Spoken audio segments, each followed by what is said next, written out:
regardez, un livre. C'est peut-être une histoire de pirate avec une carte au trésor. Non, je ne crois pas. Si seulement j'avais pu voir au travers de vos mensonges. Hé, commence par le début, pas au milieu. C'est ainsi que je me décidai à prendre la plume pour raconter l'épisode le plus bouleversant de ma vie. Tout commença à l'automne de 1898. De bon matin, Sherlock Holmes me convia à le suivre chez le marquis de Cunningham.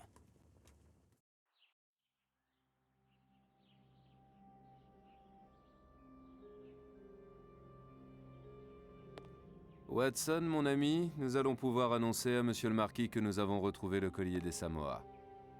Et ce, bien avant l'inspecteur Baines. Ce qui, je dois l'avouer, me procure une certaine satisfaction. Avez-vous vraiment déjà résolu cette histoire de vol, Holmes?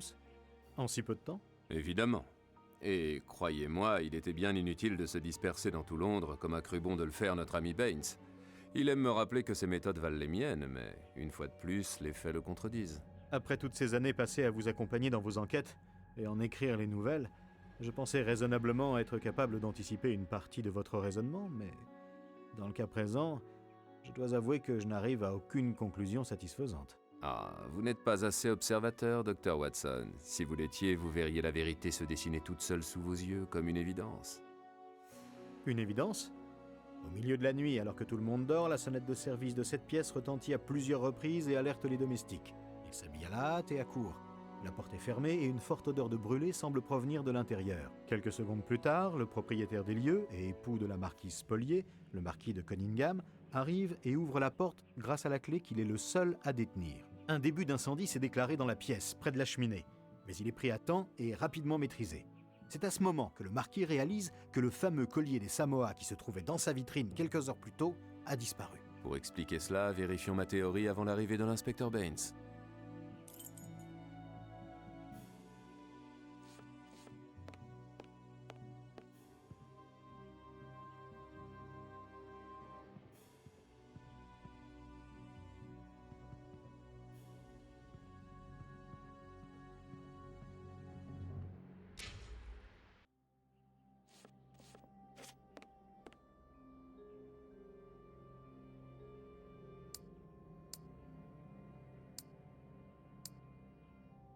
Cette vitrine a été découpée avec un diamant. Un travail propre et discret. C'est ici que le collier était entreposé. Notez l'extrême petitesse de ce trou, et aucune trace de doigt sur la vitre.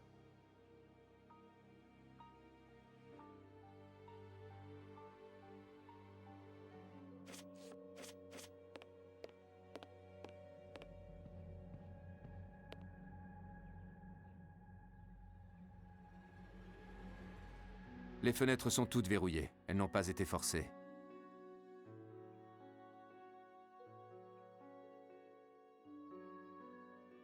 Une trace faite sans doute avec un diamant. On a tenté de couper le verre, mais on a été interrompu. Donc le voleur a essayé de s'échapper par la vitre, mais il s'est interrompu.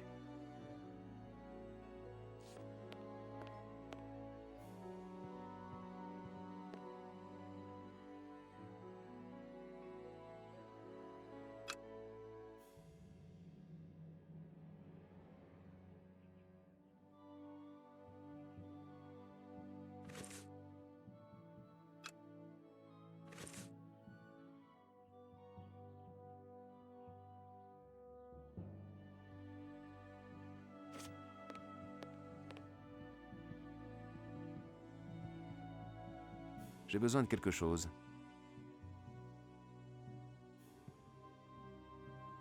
Examinons ces partitions froissées tombées du piano.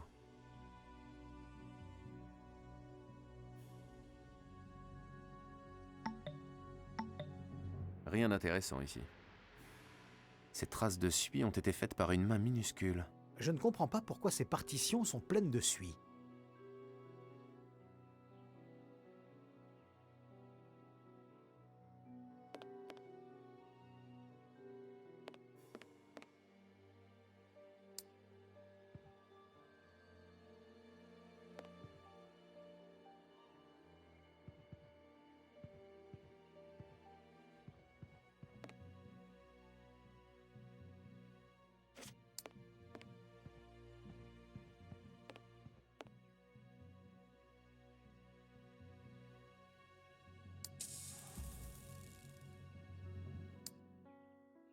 Ces documents sont de peu d'intérêt, bien qu'ils soient destinés au ministre des Affaires maritimes. Le marquis lui-même.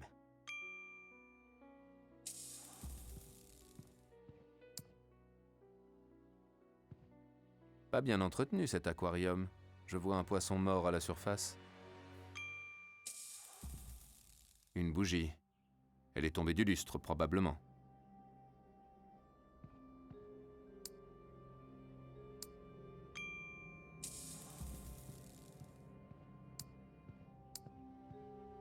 Le coffre n'a pas été ouvert. Le collier ne s'y trouvait pas.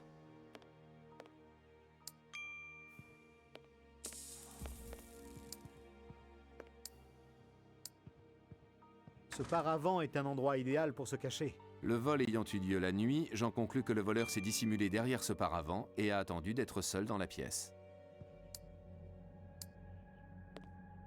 Curieux, il n'y a pas de traces. Pourtant, je suis sûr que le voleur s'est dissimulé ici.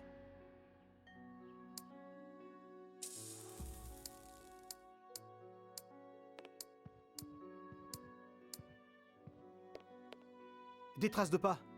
Tiens, vous ne mettez pas le nez par terre pour les renifler? Inutile, c'est de la suie. Les domestiques ont dû piétiner là pour éteindre le feu.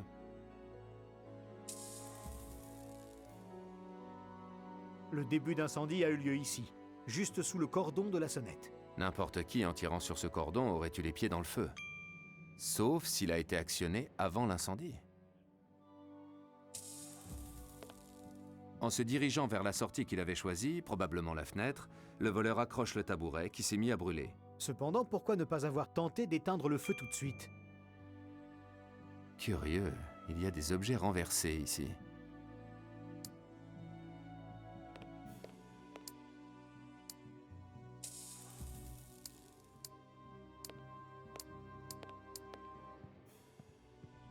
Lorsqu'alertés par la sonnette, les domestiques arrivent par cette porte, ils constatent le vol et l'incendie, mais ne voient pas le voleur. Cette porte d'entrée est très difficile à forcer.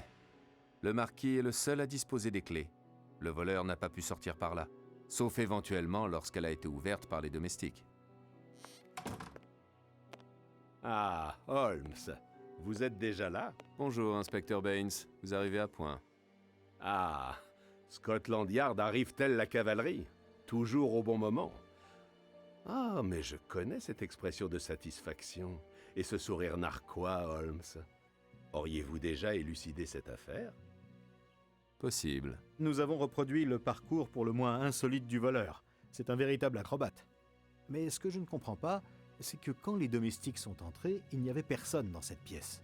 L'acrobate peut-être, mais invisible certainement pas. La seule explication est que le voleur était déjà parti à l'arrivée du personnel. Je ne sais pas comment, mais je ne vois pas d'autre piste. Un demi-point pour le docteur et 0 pour l'inspecteur. Content de voir que la situation vous amuse, Holmes.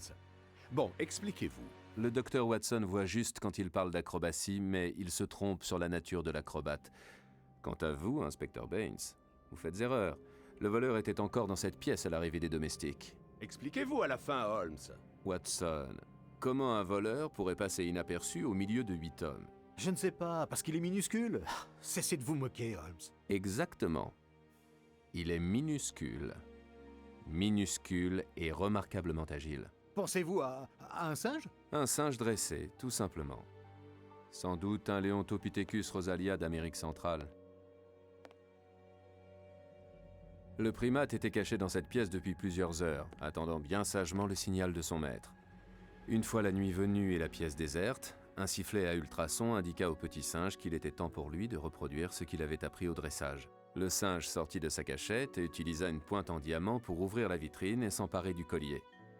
Il se dirigea ensuite vers la fenêtre, par la cheminée, mais en sautant, il fit basculer le tabouret, ce qui entraîna le pare-feu et provoqua un début d'incendie. Le singe affolé sauta de la cheminée en se suspendant au cordon de la sonnette, alertant ainsi le personnel de la maison.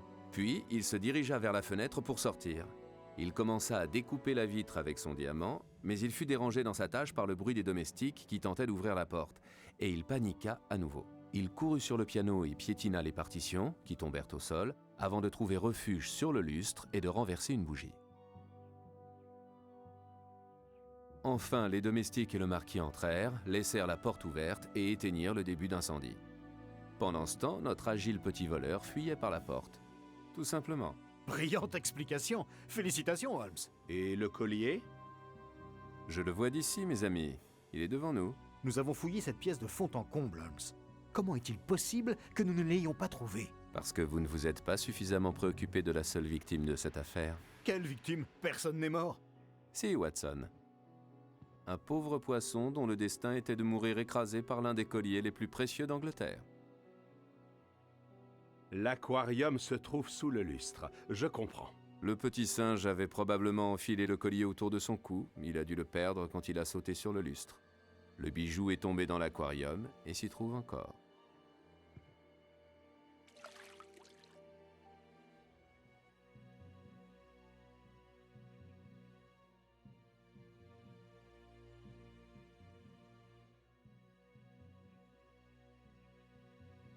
Monsieur le Marquis, voilà votre collier. Intact, juste mouillé. Monsieur Holmes, cette brillante démonstration est à la hauteur de votre réputation. Je vous remercie, monsieur le Marquis. Voulez-vous vous assurer de l'authenticité de votre bien? Non, je le reconnais.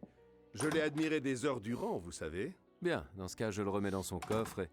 Inspecteur, il y a une banque qui vient de se faire attaquer. Vous devez me suivre au plus vite. Ordre de Scotland Yard. Quelle époque! Messieurs, le devoir m'appelle. Mes respects, monsieur le Marquis. Et encore bravo, Holmes. Voilà, le collier est dans sa boîte. Assez perdu de temps ici. Rentrons vite, Watson. Bien, comme vous voudrez. Au revoir, monsieur le Marquis. Au plaisir, messieurs. Et encore merci.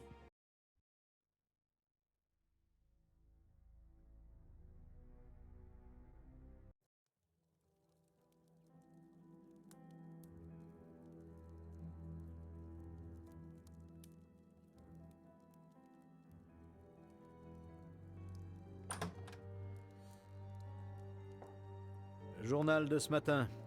Holmes, avez-vous lu cet article vous concernant? Non, Watson, pas encore, et je n'en aurai pas le temps. Lisez ce journal avant de partir. Vous n'allez pas en croire vos yeux. Puisque vous insistez...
Le prince de Woodville, expert en cuisine française et en cornemuse, sera peut-être notre prochain roi? Voyons, mon ami, ce n'est pas si choquant. Vous savez très bien de quoi je veux parler, Holmes. Comment ce Farley ose-t-il salir votre image de la sorte? Oh. Allons, Watson. La jalousie a toujours été le pendant de la gloire. Concernant la contrefaçon du collier, nous allons bientôt être éclairés quant à la pertinence de cette information. Entrez, inspecteur Baines. C'est ouvert. Ah, monsieur Holmes, comment saviez-vous que j'arrivais? Vous êtes un des rares visiteurs à éviter l'avant-dernière marche de l'escalier, qui grince affreusement. Si j'ajoute le cliquetis métallique des menottes accrochées à la ceinture de votre agent... Que nous vaut le plaisir de votre visite, inspecteur? Avez-vous lu ce torchon?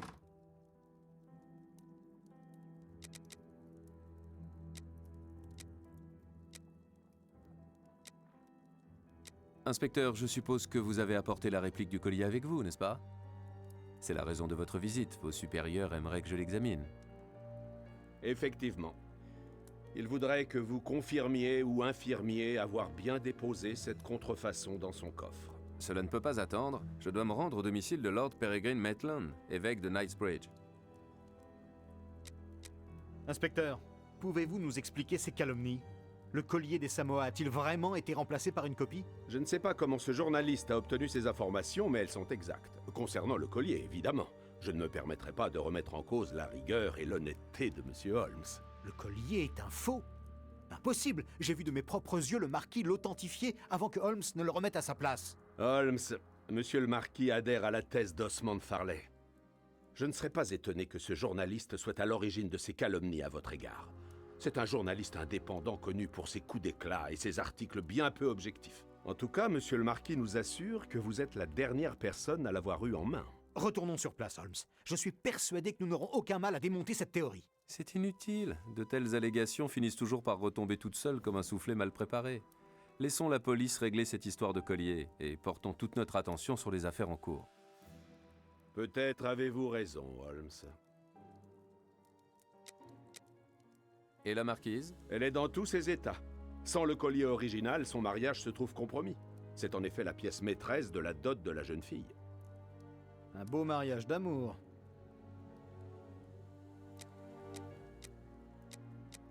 Holmes, pardonnez-moi d'insister à mon tour, mais ne voudriez-vous pas examiner ce faux bijou? Watson, j'ai un rendez-vous urgent et il n'est pas concevable d'arriver en retard. Cela ne vous prendra que quelques minutes. Vous devez absolument lever les soupçons dont cet article infamant est truffé. Vous permettez, inspecteur? Je vous en prie. Soit.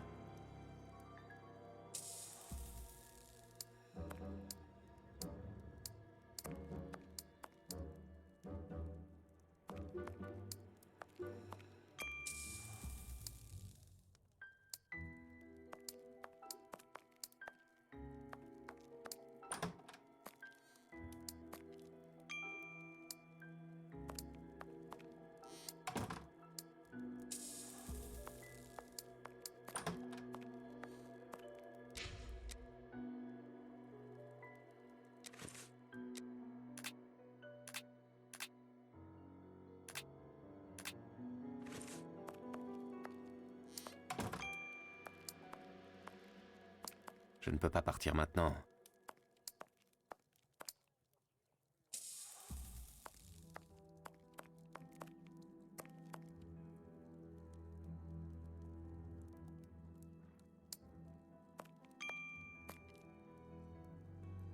Qu'en pensez-vous, Holmes?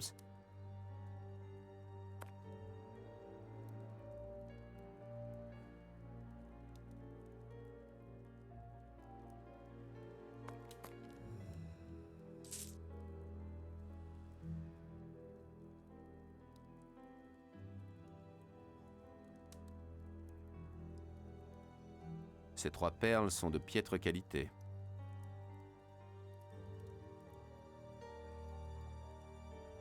Ces 3... Cette perle est trop petite, elle n'a rien à faire ici. Cette perle est d'une couleur différente. Trop de défauts. Ce collier est un faux.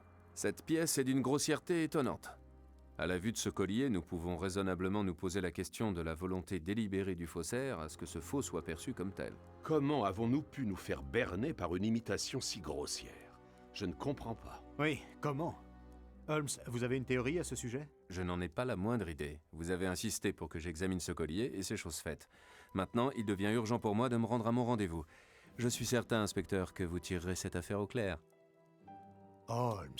Venez donc avec moi, Watson, puisque vous insistez si élégamment. Au revoir, messieurs. Je vous tiendrai informé de mes recherches. Au revoir, inspecteur. Vous faisiez référence à un évêque, n'est-ce pas? C'est à son domicile que nous nous rendons? Oui, l'évêque de Knightsbridge. J'ai noté son adresse sur notre carte de Londres sur mon bureau. Prenez-la, s'il vous plaît. Entendu, Holmes.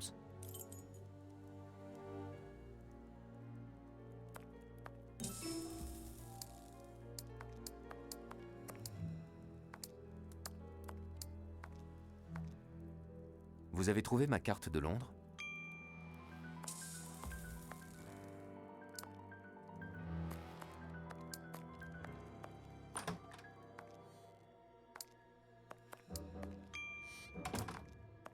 C'est ici que j'écris mes nouvelles sur les enquêtes de Holmes.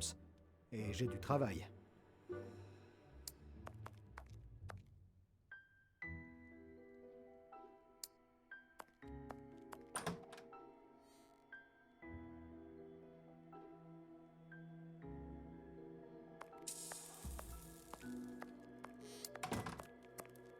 J'ai trouvé votre carte.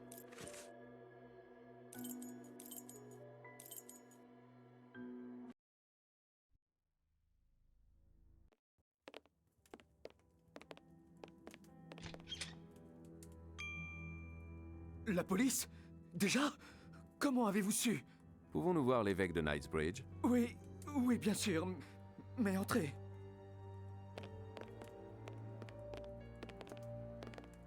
Qu'est-il arrivé, révérend? De quel... Je ne sais pas. Cette nuit, je présume. Je viens juste d'arriver et de faire cette découverte macabre. Oh mon Dieu! Oh, quelle horreur! Je n'ai encore prévenu personne. Comment saviez-vous que... Holmes, regardez! L'évêque, atrocement mutilé. Quelle horreur! Mutilé et tué? Un homme si bon. Comment peut-on faire preuve de tant de sauvagerie? Regardez-le, il est à peine reconnaissable. Comment les enfants du Seigneur peuvent-ils être capables de ça? Probablement des fils indignes, révérend. Pour le moment, essayez de vous calmer et reprenez vos esprits. Nous allons avoir besoin de vous. Avez-vous une idée du mobile? Je n'ai pas eu le temps de faire l'état des lieux, mais rien ne semble avoir été volé. D'ailleurs, son Excellence ne possédait aucun objet de valeur. Je ne sais quoi vous dire d'autre. Notez ceci, docteur Watson. Docteur? Mais vous n'êtes pas policier? Non, révérend. Sherlock Holmes. Et voici le docteur Watson. Nous sommes ici sur requête de l'évêque. Dans ce cas, je vais vous demander de sortir et de ne rien toucher. Il me faut alerter les autorités sans plus attendre. Révérend, quand les inspecteurs de Scotland Yard éprouvent quelques difficultés lors d'une enquête, ce qui est fréquent, soit dit en passant, c'est moi qu'ils viennent trouver. Laissez-nous faire et vous aurez des réponses à vos questions, je vous l'assure. Pas question. Je ne vous connais même pas. Je vais alerter la police, que ça vous plaise ou non. Gardez votre calme, révérend, cela vaudra mieux pour tout le monde. Watson, prenez-vous des notes? Cette affaire promet d'être complexe. Nous ne pouvons nous permettre d'oublier le moindre détail. Oui, Holmes. Je note méticuleusement toutes les informations sous la forme d'un tableau de déduction. Ce dont nous sommes certains pour le moment, c'est que le crime n'est pas d'origine crapuleuse. D'après le révérend, aucun objet de valeur n'a été dérobé. D'ailleurs, il semblerait que l'évêque n'en possédait pas. Bien, Watson, continuez à tout relever scrupuleusement.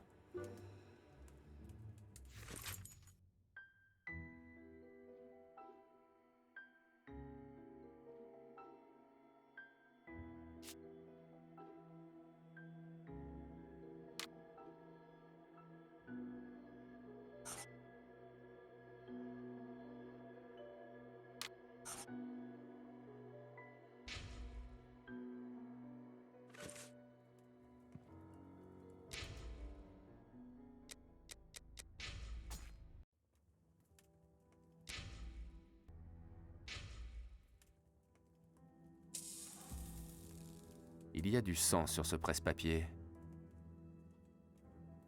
Une bouteille de whisky. Je distingue des traces de doigts teintés de sang et de crasse.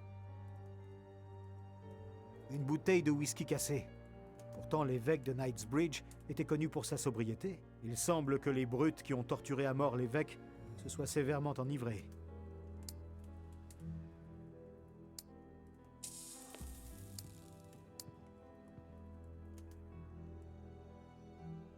Révérend, il me manque quelque chose. Un élément pour me permettre d'ouvrir ce coffre. Seriez-vous en mesure de m'indiquer où le trouver? Non! Allez au diable! Que redoutez-vous, Révérend? Que contient ce coffre? Je ne redoute rien. J'ai effectivement en ma possession les éléments qui permettent d'ouvrir ce coffre. Si je dois les remettre à quelqu'un, ce sera à un représentant des forces de l'ordre et à personne d'autre.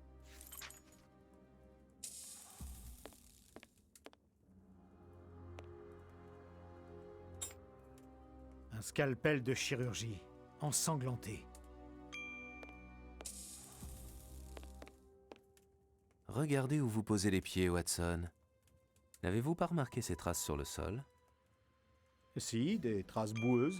Voyez-vous, Watson, des traces de pas sont bien souvent plus bavardes que bon nombre d'informateurs. Encore faut-il savoir les faire parler. Un jeu d'enfant, docteur, un jeu d'enfant. Commençons par effacer les traces parasites, celles que vous et moi avons faites en entrant, et celles de ce cher révérend qui trépignait d'impatience à l'idée d'avertir la police.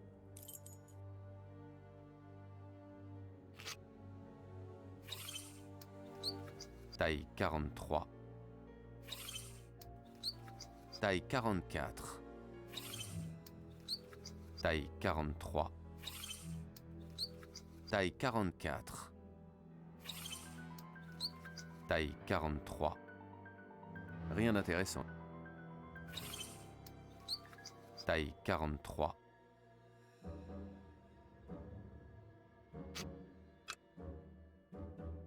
Un éclat de pierre, singulier. Cette trace provient d'une chaussure de facture fine. De plus, elle semble neuve. Ce n'est pas une chaussure d'ouvrier.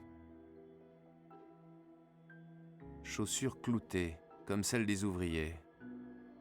Chaussure de travail, usée, dessin particulier. Chaussure.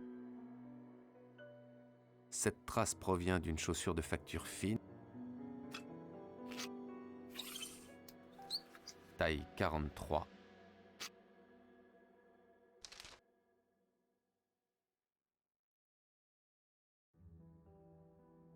Ce n'est pas ça. Ce n'est pas ça. Il faut recommencer.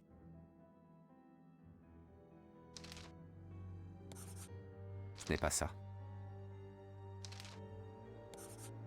Parfait. Nous savons maintenant que les malfrats étaient 3.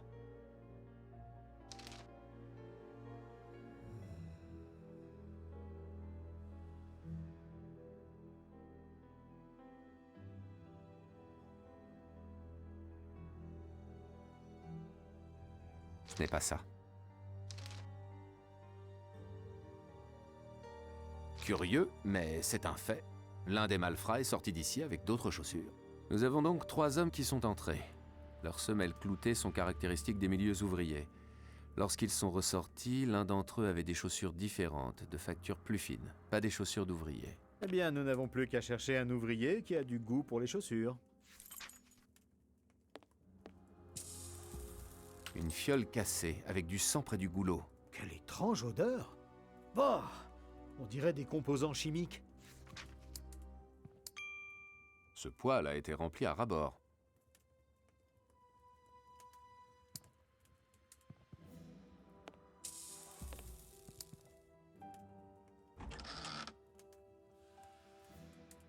Un fouet? Non, une discipline servant à s'autoflageller.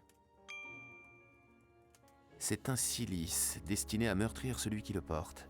L'évêque se mortifiait et faisait pénitence. Cet homme de grande piété devait avoir l'habitude de mortifier sa chair comme moyen de pénitence. Cette tige de métal sert de fermoir au cilice. C'est un...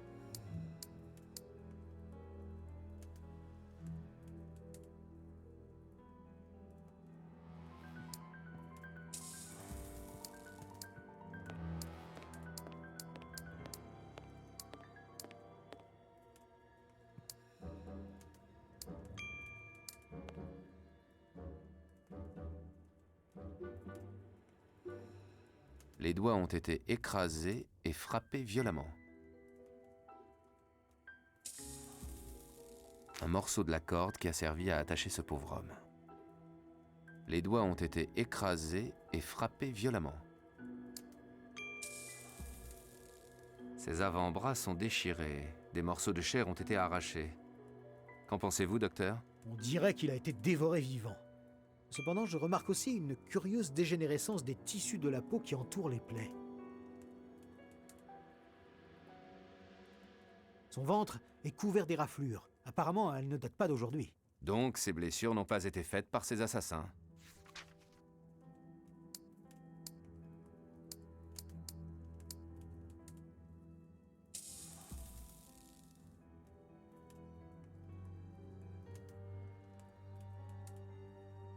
Les pieds ont été brûlés. À première vue, il devait chausser du 43, je pense. Vous alors? Mais quelle importance, Holmes!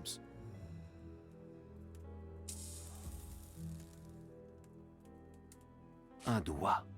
Apparemment, il n'appartient pas à l'évêque de Knightsbridge. Quelle horreur! Ce pauvre homme a été attaché au-dessous des genoux. Pour l'empêcher de marcher, certes, mais surtout pour dégager les pieds. Ces brûlures sont affreuses. Mon Dieu, Holmes, cet homme a été atrocement torturé.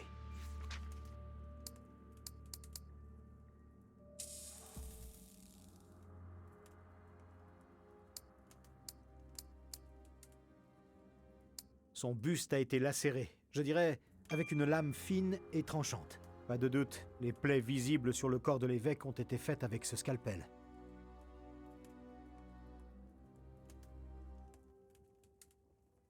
Son visage exprime une terrible souffrance. Il a la bouche ensanglantée et je distingue des lambeaux de chair entre ses dents. Cher ami, tout porte à croire que cet homme s'est rongé lui-même ses avant-bras. C'est incompréhensible, Holmes.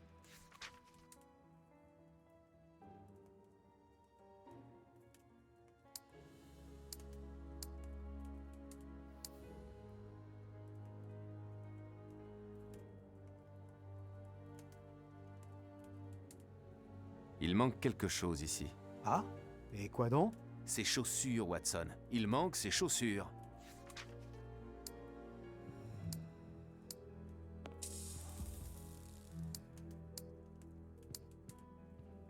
Le portrait de Peregrine Maitland, commandant la brigade d'infanterie des gardes de Sa Majesté à Waterloo. L'évêque de Knightsbridge porte le même nom que son ancêtre. Une illustre famille.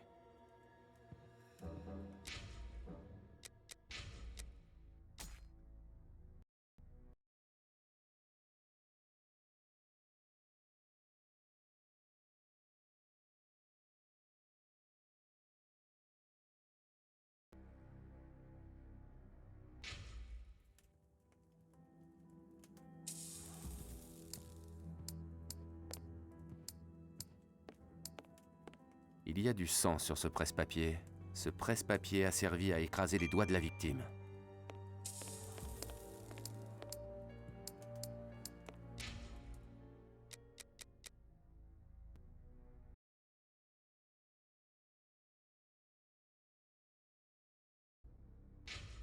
Cette porte n'a pas été fracturée. Où mène-t-elle, révérend? À la chambre de son Excellence. Il y a juste une paillasse et un tabouret.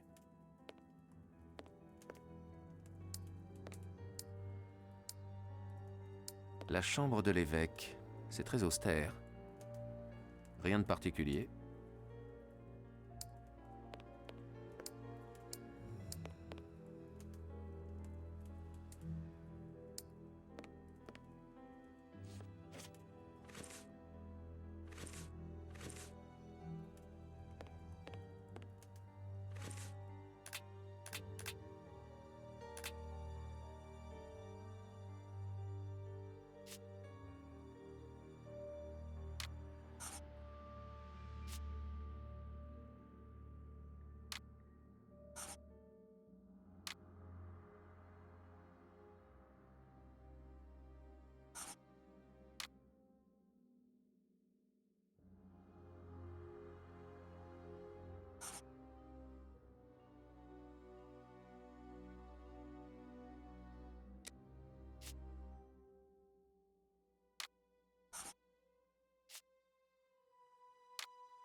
Qu'en pensez-vous, Holmes?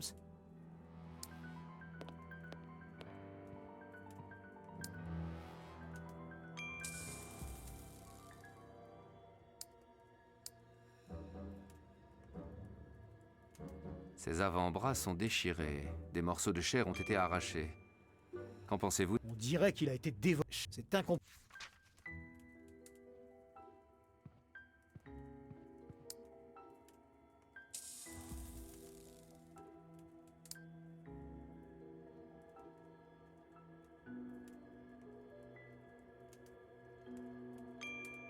Ce pauvre... Pour l'empêcher...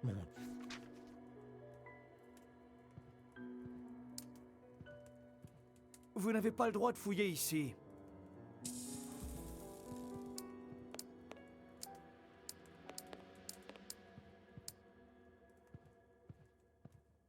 Fermé. La porte de la véranda n'a pas été fracturée. Étonnant. Révérend, pourriez-vous m'en donner la clé? Non, vous n'avez aucune autorité ici. Laissez-moi avertir la police. Peut-être devrions-nous l'écouter, Holmes. Peut-être devriez-vous me laisser faire, Watson. Fermé.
Voyons notre tableau de déduction, Watson.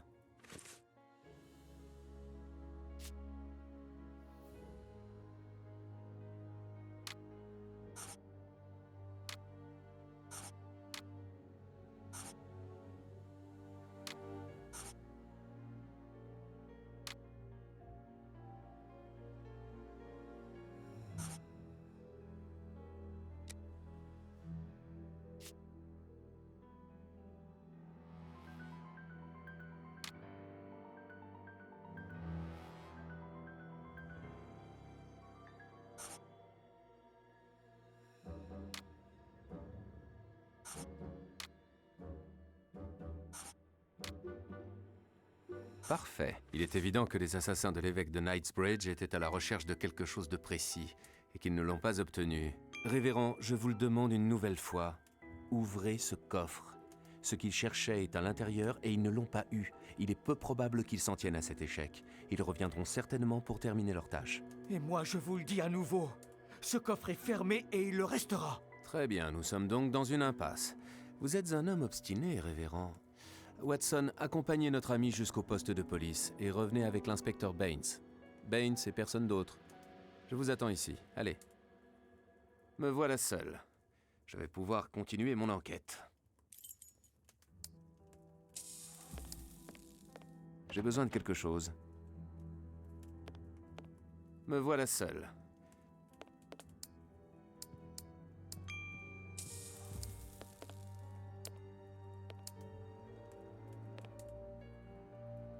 Cette serrure devrait être facile à crocheter, voyons. Cette serrure devrait être facile à crocheter, voyons.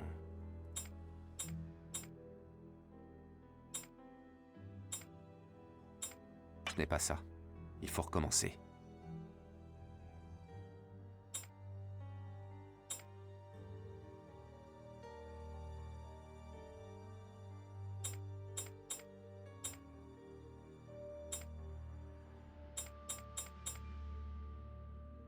Ce n'est pas ça. Il faut recommencer. Ce n'est pas ça. Il faut recommencer.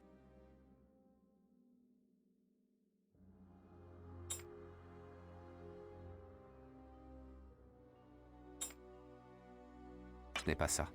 Il faut recommencer.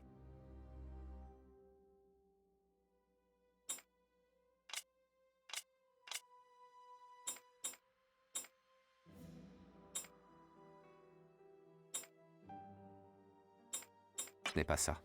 Il faut recommencer. Ce n'est pas ça. Et voilà, un jeu d'enfant. Il n'y a pas grand-chose dans cette pièce. Elle doit servir de salon de lecture ou de méditation. Cet encrier a été renversé il y a peu de temps.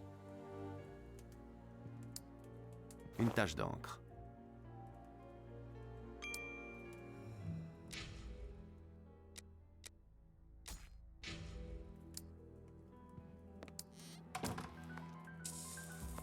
Une trace d'encre, assez fraîche. Cette tache se trouve juste au bord du tapis. Voyons, il n'y a rien sur le sol. Pourtant, l'encre aurait dû traverser le tapis. La tache d'encre sur le sol vient de celle faite sur le tapis, mais elles ne sont pas au même endroit. Quelqu'un a déplacé le tapis récemment. Curieux, il y a quelque chose de singulier sur ce sol. Certaines pierres ont été marquées, à la manière d'un damier. Curieux, il y a quelque chose de singulier sur ce sol. Certaines pierres ont été marquées, à la manière d'un damier. J'ai besoin de quelque chose. Curieux, j'ai besoin de quelque chose. Curieux, j'ai besoin de quelque. Curieux, j'ai besoin de. Curieux, j'ai besoin de quelque. Curieux, j'ai besoin de. Curieux, j'ai besoin de quelque. Curieux, j'ai besoin de quelque chose.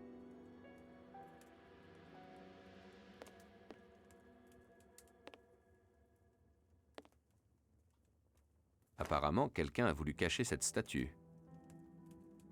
Ce cheval ressemble à une grosse pièce de jeu d'échecs. Il y a un message sous cette statue. Voyons.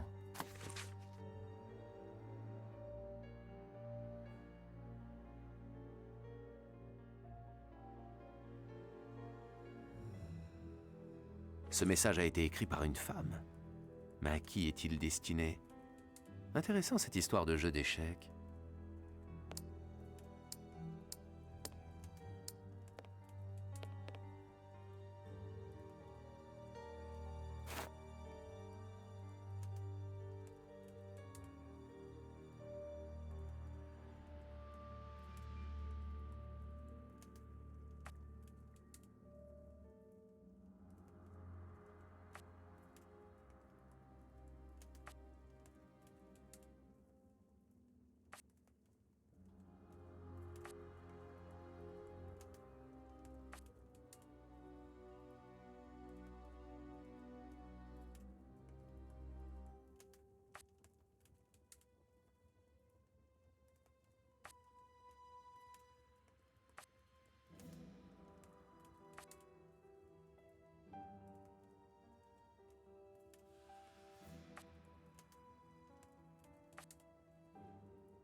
Ce n'est pas ça. Il faut recommencer.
Cette dernière pierre doit être la bonne. Il faut la déceler.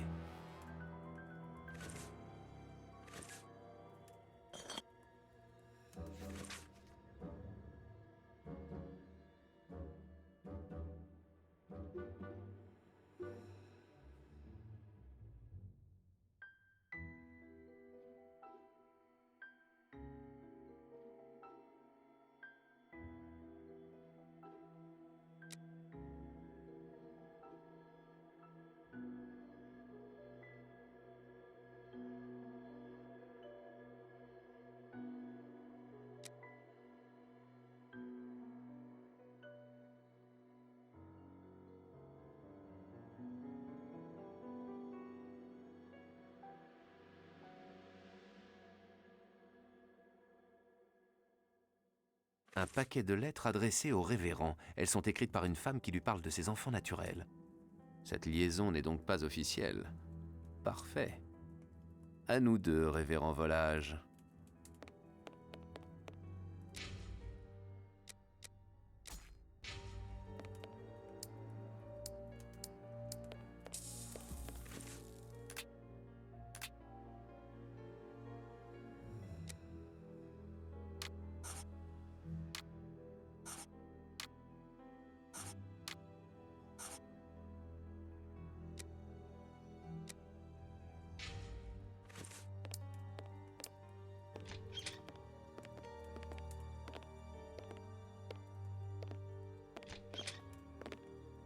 Ah, Watson, vous avez été désespérément long.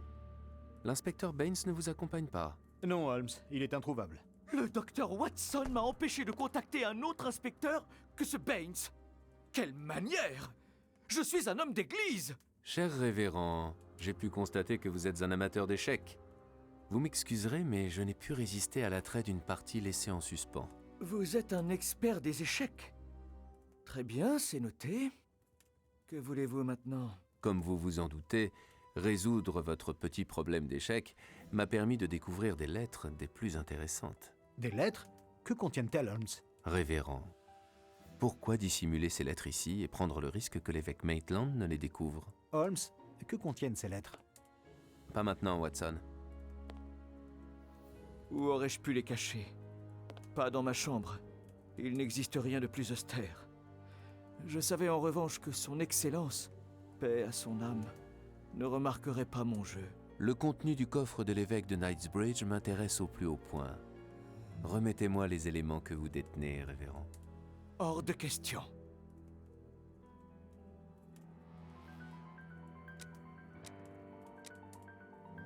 Je suis un gentleman et il me serait fort désagréable d'être contraint de remettre votre correspondance à votre hiérarchie.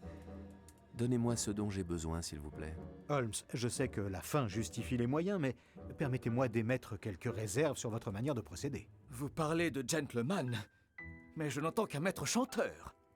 Les tiges que vous cherchez sont disséminées un peu partout dans cette pièce. Débrouillez-vous.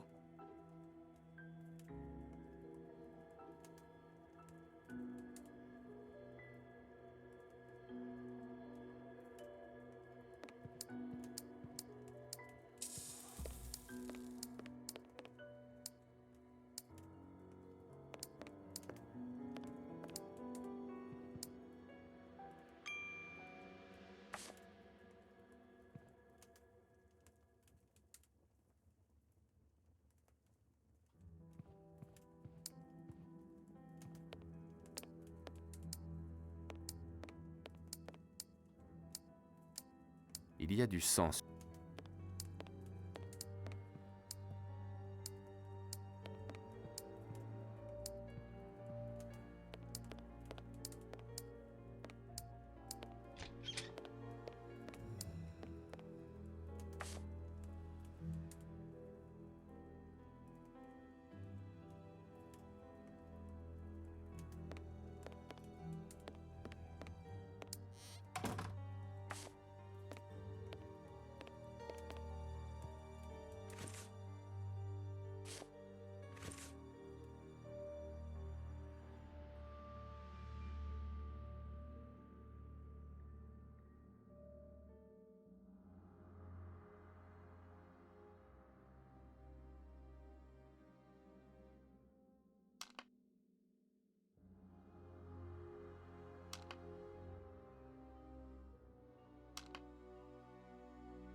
J'ai besoin de quelque chose.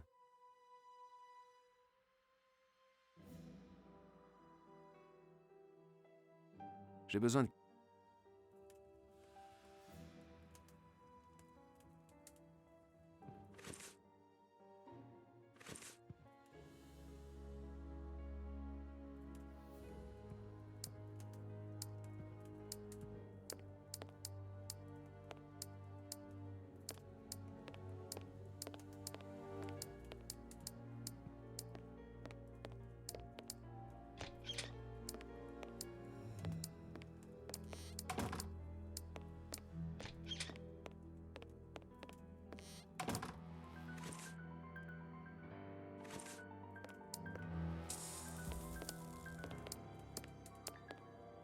Qu'en pensez-vous, Holmes?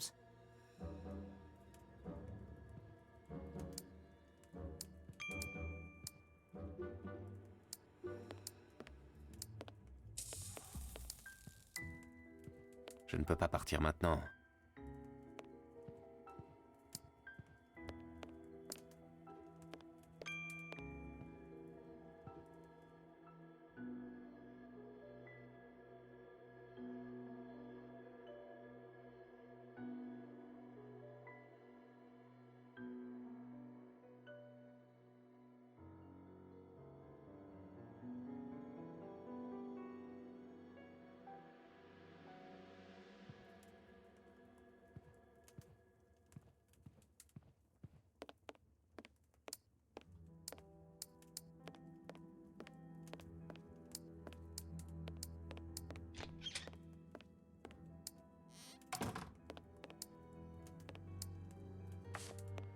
Vous avez gagné. Évidemment, comme toujours.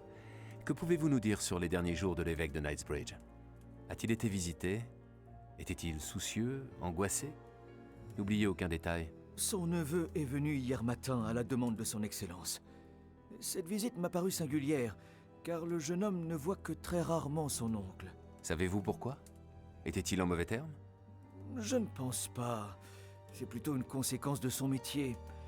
Le jeune homme occupe un poste aux archives de la Bibliothèque royale, ce qui ne lui laisse que très peu de temps libre. Avez-vous connaissance du motif de cette convocation? Non, mais leur discussion fut des plus vives. Elle ne dura que quelques minutes et se conclut par la colère terrible de son neveu. Intéressant. J'ai répondu à vos questions.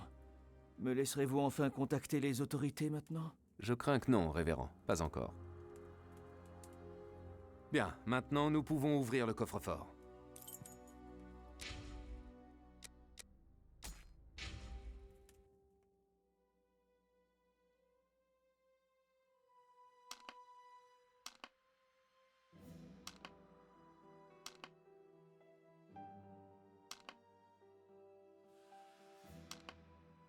Maintenant, je peux ouvrir le coffre. Nous y sommes. Il me tarde de découvrir quel singulier trésor peut motiver une telle débauche de barbarie. Extraordinaire! Ce coffre est inviolable. Comment est-ce possible? Personne d'autre que l'évêque ne devait être en mesure de l'ouvrir. Vous avez ouvert ce coffre avec une facilité déconcertante, Holmes. J'en ai assez vu et entendu. Cette fois, vous ne me retiendrez pas. Rattrapez-le, Watson. Que je... Mais pourquoi? Watson, courez, dépêchez-vous.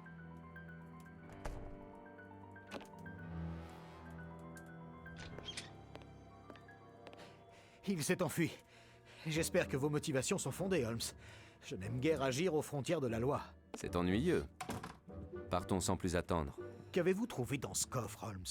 Qu'existe-t-il de si précieux pour que des hommes en arrivent à commettre des actes si odieux? Le révérend disait la vérité. Rien d'important n'était enfermé dans ce coffre, hormis quelques objets de culte bien peu dignes d'un vol. Nous ne sommes donc pas plus avancés. Peut-être que la police nous sera... Quand la police arrivera, nous serons loin d'ici, Watson. Nous partons.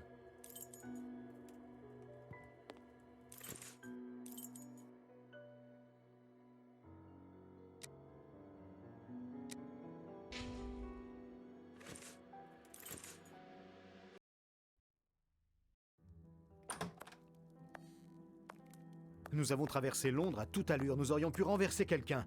Et comme de bien entendu, j'ai dû payer le cocher de ma poche. Cessez de vous plaindre, voulez-vous? Nous devons analyser les indices trouvés chez l'évêque.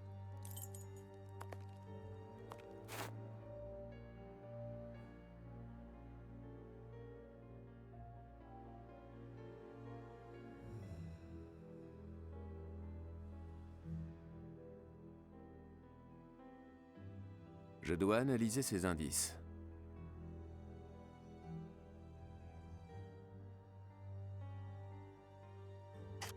Je dois analyser ces indices.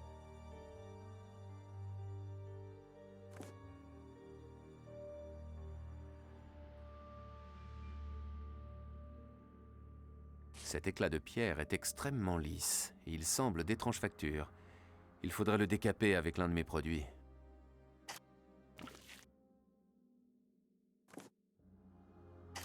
Cette pierre est du granit recouvert de peinture noire.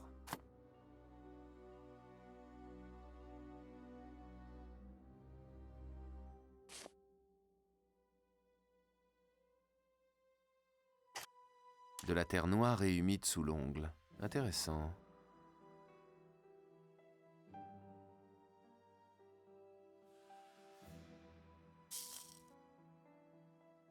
Des traces de dents assez profondes, je dirais les incisives et une canine.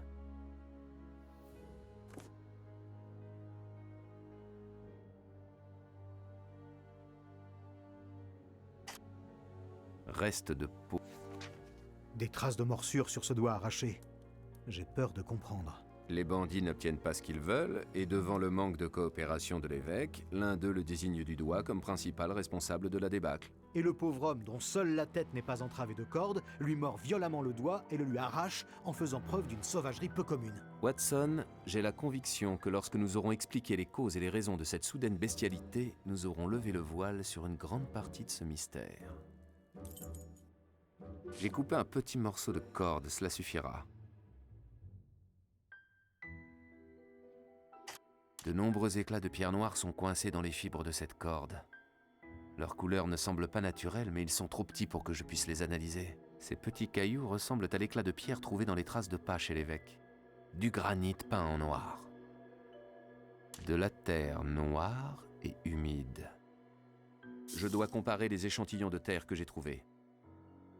Cette corde n'a été usée que d'un seul côté. Il y a quelque chose d'écrit sur ce scalpel. Je devrais le nettoyer. Je ne peux pas faire ça. Ah, je peux lire WCCH. Qu'est-ce que ça signifie? Combien y a-t-il d'hôpitaux dans le quartier de Whitechapel, Dr. Watson? Si on compte les dispensaires, assez pour nous occuper pendant un mois entier. Ce scalpel viendrait d'un établissement hospitalier? Oui, comme l'indiquent les initiales WCCH gravées dessus. Nous allons devoir faire preuve de perspicacité. Nous n'avons pas le temps d'enquêter dans chaque hôpital de Whitechapel. Je dois comparer les échantillons de terre que j'ai trouvés. Et si je mélangeais cette terre avec une autre substance? Maintenant, il faudrait remuer le...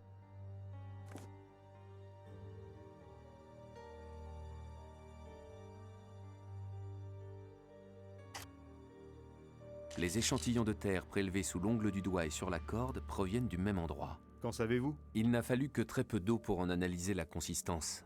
La terre a conservé son humidité, bien qu'il n'ait pas plu sur Londres depuis plus d'une semaine. Cette terre pourrait provenir des berges d'un cours d'eau, ou d'un endroit où l'évaporation est plus lente, comme dans une mine, ou une tranchée. Les berges de la Tamise sont argileuses, contrairement à nos échantillons. Nous pouvons donc exclure cette piste. Quant aux mines les plus proches, elles se trouvent à des dizaines de miles. J'exclus donc également cette piste. J'opterai donc pour votre troisième hypothèse. Une tranchée? Une fosse. Watson, apportez-nous votre registre des hôpitaux londoniens. L'étude du scalpel et des indices vous a permis d'envisager une piste. En effet. Je vais le chercher.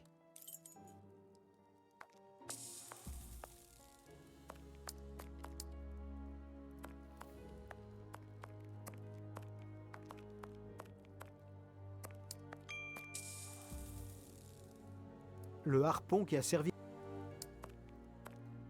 Hôpitaux et dispensaires de Londres. J'ai trouvé mon registre, Holmes. Bien. Posez-le sur ma table de travail, voulez-vous?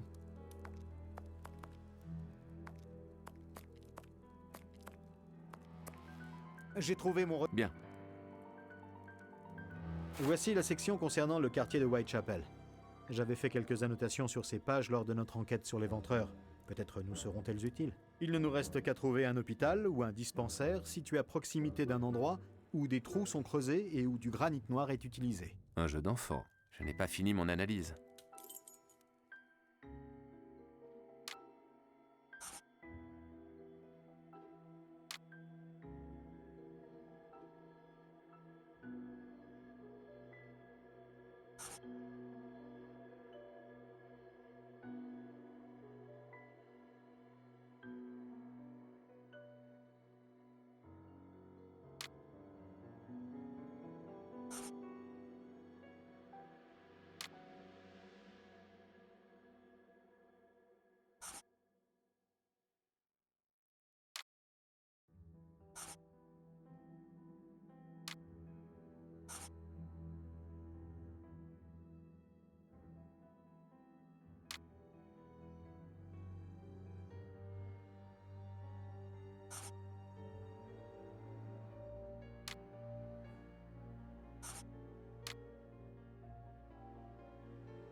Maintenant, je peux trouver la solution.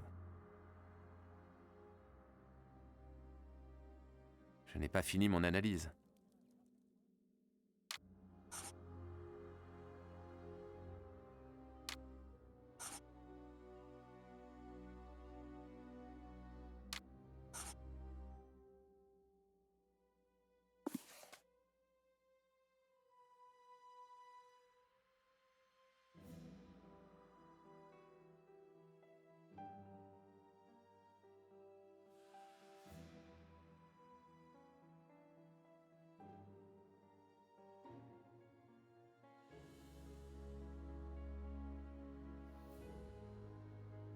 Le dispensaire 4661, en face du cimetière de Whitechapel Street.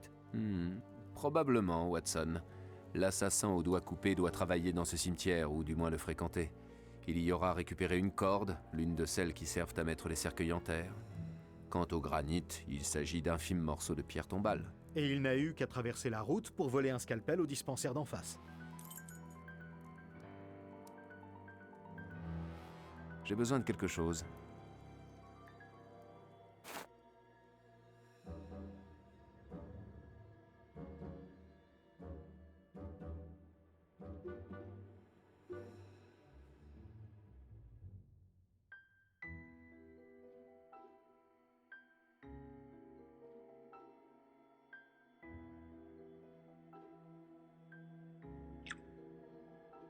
Je dois analyser ces indices.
Du poison, et apparemment extrêmement actif.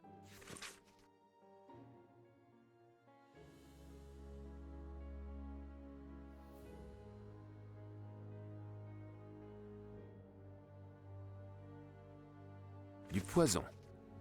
Un allié discret, efficace et difficilement détectable sans une autopsie minutieuse.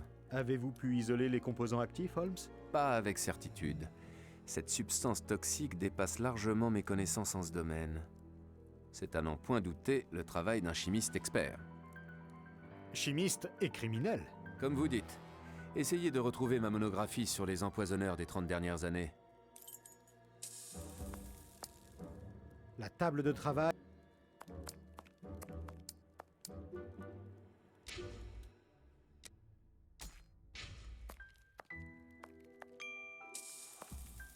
Médecin généraliste.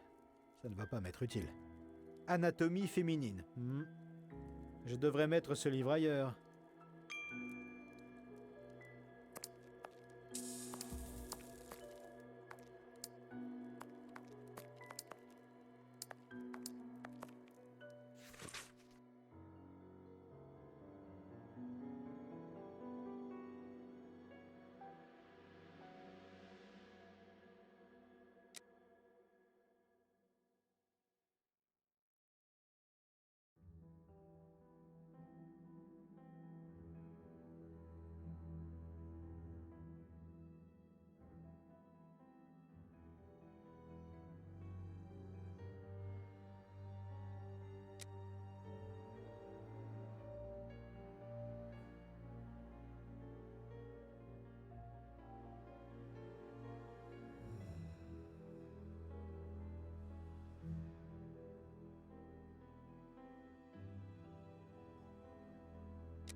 L'analyseur maison fabriqué par Holmes.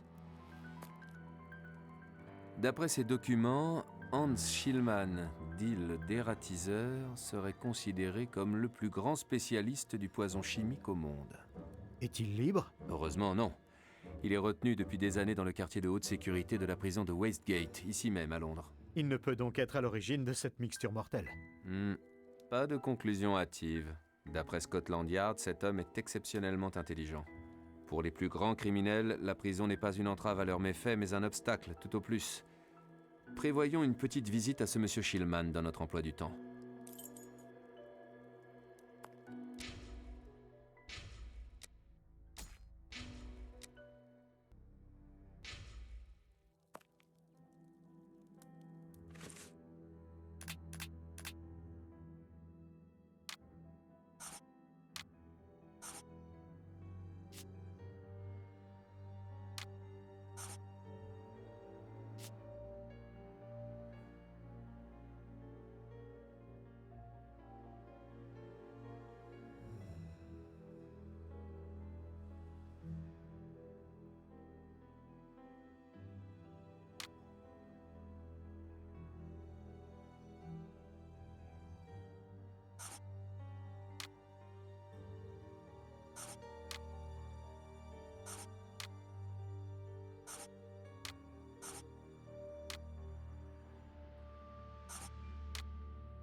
Parfait. Bravo, Watson. Notre tableau est fini.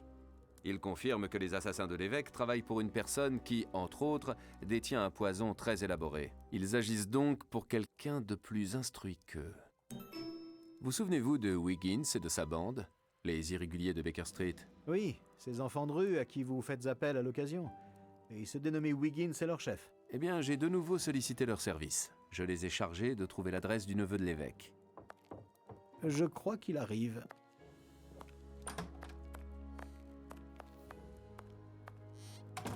Bonjour, monsieur Holmes. Wiggins, mon jeune ami. Avez-vous trouvé l'information pour laquelle ce bon docteur Watson va vous payer? Oui, monsieur, ça a été facile. Bon, j'ai compris. Tiens, quelques pièces. Merci, monsieur le docteur. Alors, l'homme que vous cherchez habite près de Kensington. Habite-t-il seul? Oui, mais il loue une chambre chez une vieille dame. A-t-elle remarqué ta présence? Non, monsieur. Personne m'a vu. Parfait. Watson, donnez un autre shilling à notre ami pour récompenser sa discrétion. Et allez donc, mais bien sûr.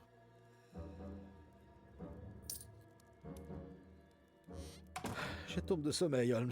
Pas vous? Non, j'ai une curieuse constitution. Je ne me souviens pas d'avoir jamais été fatigué par le travail. En revanche, l'oisiveté m'épuise complètement. Allez vous coucher, Watson. La nuit sera courte. Nous partons aux aurores. Waouh, la grande aventure! C'est super!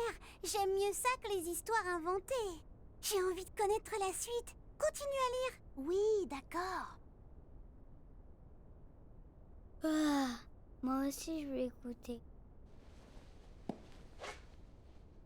Mon lecteur voudra bien m'excuser si je ne décris pas ici les terribles images qui me hantèrent cette nuit-là. Je pressentais que quelque chose d'extraordinaire allait arriver. Mais j'étais loin d'être prêt à affronter ce qui allait suivre. Bonjour, Holmes. La nuit vous a-t-elle porté conseil? Je n'ai pas dormi, vous vous en doutez. Et quelle est la conclusion de vos réflexions nocturnes? Je pense que nous pouvons explorer 3 pistes. Nous pouvons nous rendre à Whitechapel pour tenter de découvrir l'identité des assassins, en enquêtant au dispensaire 4661 et dans le cimetière de Whitechapel Street. La piste du poison me semble primordiale. Nous serions peut-être inspirés d'aller visiter Hans Schillmann à la prison de Westgate. Exact. Sans oublier le neveu colérique de l'évêque, dont nous avons dorénavant l'adresse grâce à mes irréguliers de Baker Street. J'ai repéré chacun de ces endroits sur notre carte de Londres. Holmes, je vous rappelle que nous ne sommes pas mandatés pour enquêter sur cette affaire. Mais bien, nous tairons ce détail.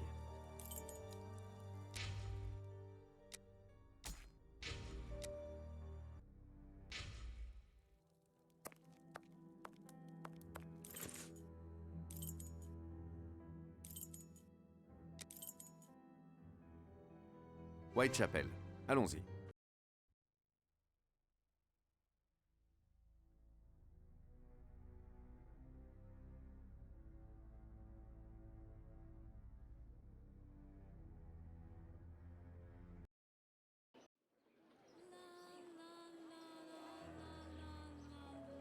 Nous voilà au cœur du tristement célèbre quartier de Whitechapel. Prenez garde à vos effets, Holmes. Nous avons ici la densité de bandits la plus élevée du royaume. Ne vous souciez pas de mon portefeuille, Watson. Il est certainement plus aisé de déplacer Big Ben que de me le voler. Ou que de vous emprunter un shilling. Très drôle, Watson, vraiment très drôle. Pouvons-nous passer aux choses sérieuses? Je vous suis, Holmes.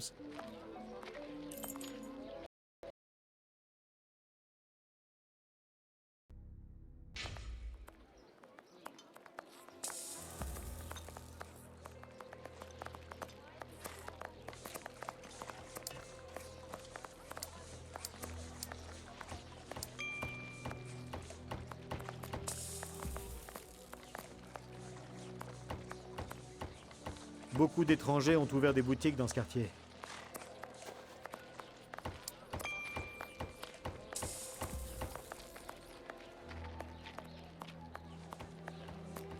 Whitechapel Street. Nous sommes dans une des rues principales de ce quartier. Voilà le dispensaire que nous cherchions.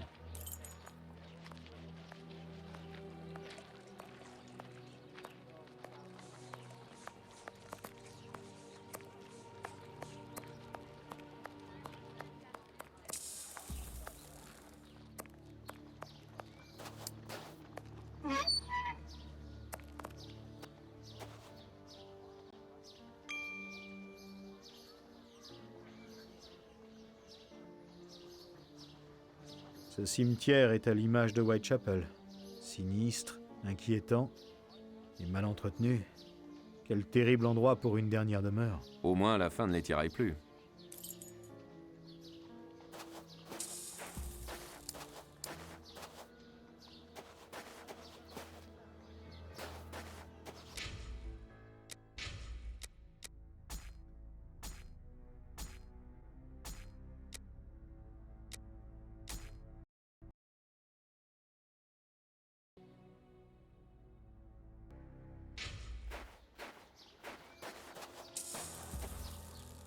Cette pelle doit appartenir aux employés du cimetière.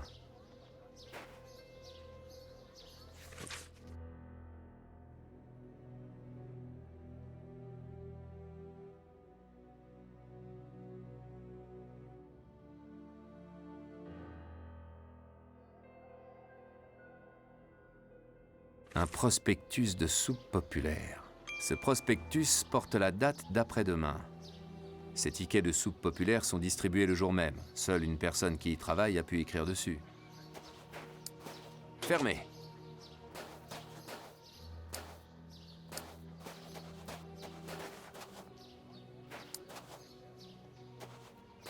Achetez des fleurs, milord, pour vos chers disparus.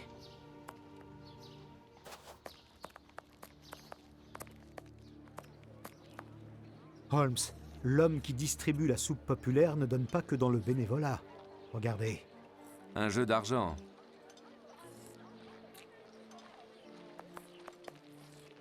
Une roulante de soupe populaire. Attention, attention!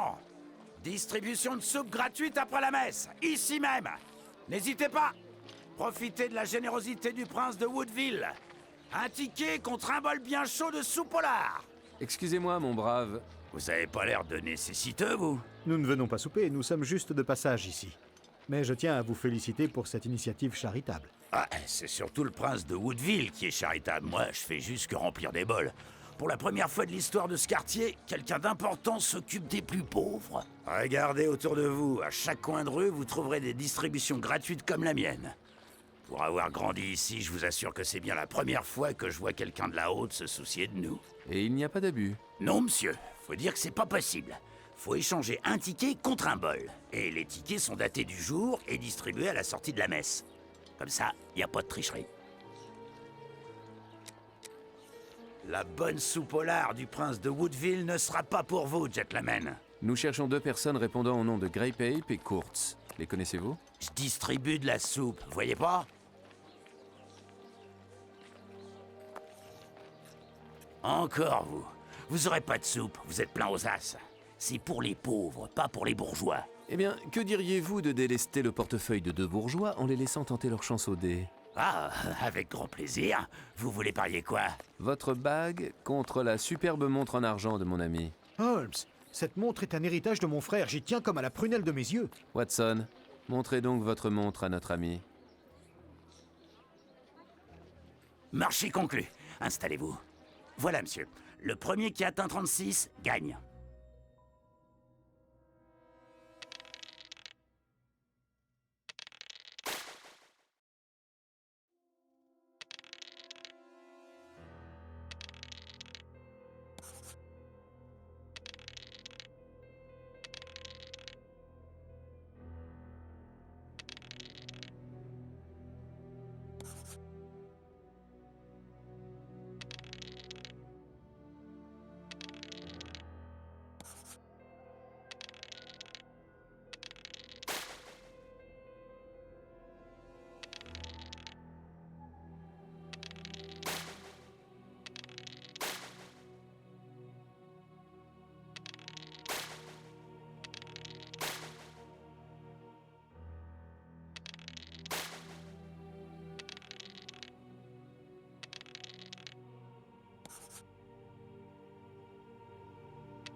Parfait. Vous allez me fiche la paix, oui ou non? Vous voyez pas que je suis occupé? Nous gagnons. Oh, pas si vite. On va en refaire une petite. Hors de question, vous avez perdu, vous me devez votre bague.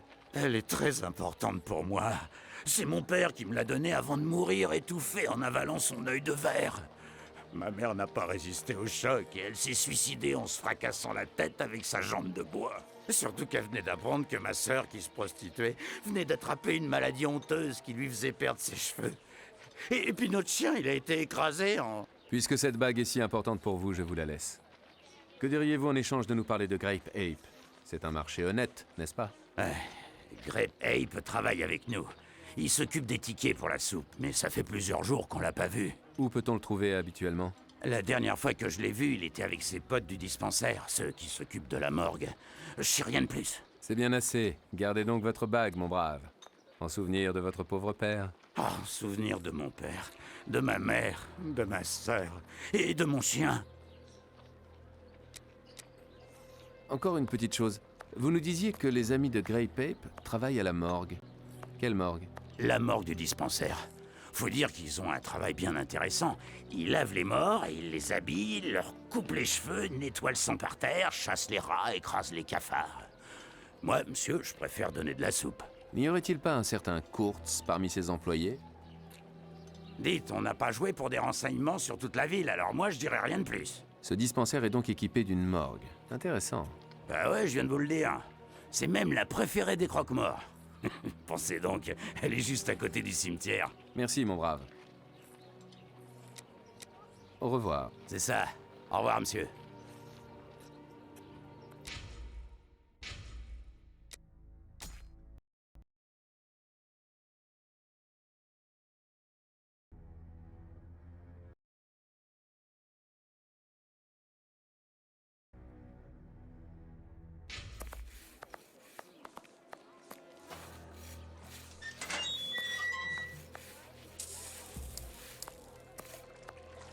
J'ai faim.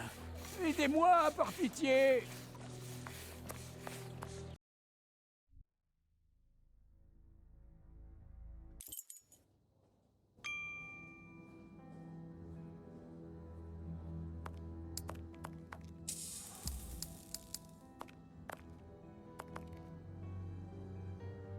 Bonjour, excusez-nous de... Oh Grant, est-ce bien vous? Oui, mais attendez une seconde. Watson! Cela fait une éternité, depuis la faculté de médecine, si ma mémoire ne me joue pas de tour. Oui, nous étions jeunes et ambitieux. Je ne m'attendais pas à vous trouver ici, j'étais persuadé que vous étiez parti pour les Amériques. Non, je préfère la crasse de cet endroit et couper des jambes gangrénées. Ah, Je plaisante, Watson. J'ai malheureusement pas pu partir pour Washington.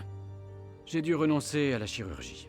Au lieu de ça, je croupis dans ce trou à rats à côtoyer toute la misère du monde. Grant, soigner les plus nécessiteux est une noble tâche. Ne sous-estimez pas l'importance de votre travail. Si vous le dites. Il est vrai qu'à mes débuts ici, je tenais le même raisonnement que vous. Mais plus le temps passe et plus ce maudit quartier ressemble au purgatoire. Vous vous dites que rien ne peut empirer, et le lendemain, vous constatez que si. Voilà maintenant que la famine frappe ces pauvres airs. On ne fait pas toujours ce qu'on veut dans la vie, docteur. Grant, je vous présente Sherlock Holmes. Enchanté. Bon, personne ne vient jamais ici par hasard, alors j'imagine que vous voulez quelque chose de précis. En quoi puis-je vous aider? Docteur Grant, nous sommes en possession d'un scalpel retrouvé dans un endroit bien inapproprié. Provient-il de votre dispensaire, comme nous le pensons? Ce scalpel nous a bien été volé. Un tas de choses disparaissent. La vie est difficile à Whitechapel, alors quand le personnel trouve le moyen de compléter son salaire, il hésite rarement. Merci, docteur.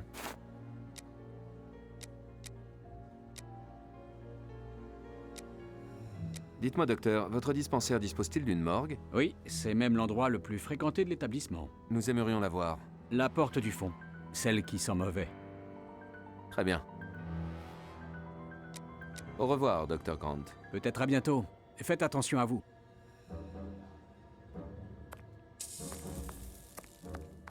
Comme tous les malades allongés ici, cette personne est bien silencieuse. Pas étonnant, cette personne est bien trop faible. Visiblement, elle souffre de malnutrition. Et sûrement depuis plusieurs semaines. Ce poil marche à peine. Voilà qui explique en partie l'humidité ambiante. Incroyable. Mon confrère pourrait quand même entretenir un bon feu pour ses malades.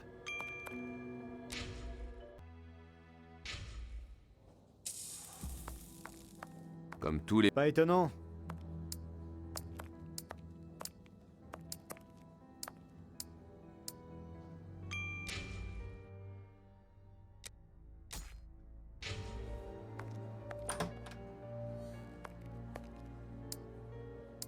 Regardez, Holmes. Une liste des derniers décédés. Quelle tristesse. Je vois des noms qui ont un point commun.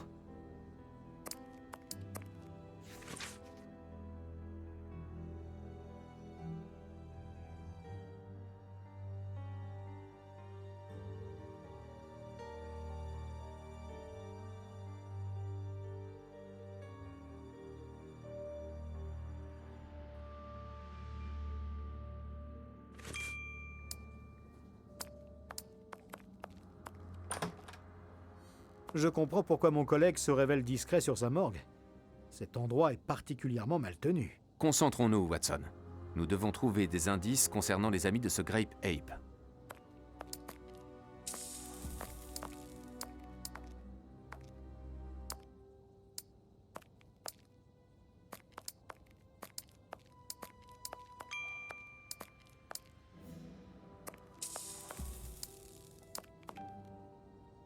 Regardez l'état de ces instruments. Personne ne doit les nettoyer.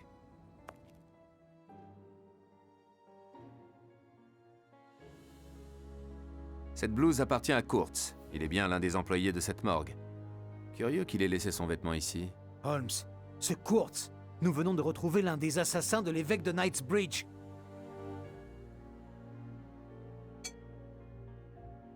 Deux clés.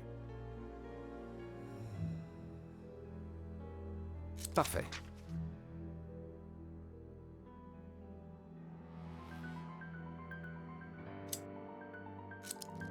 Une petite tige en métal. Eh bien, il en transportait des choses, ce Kurtz.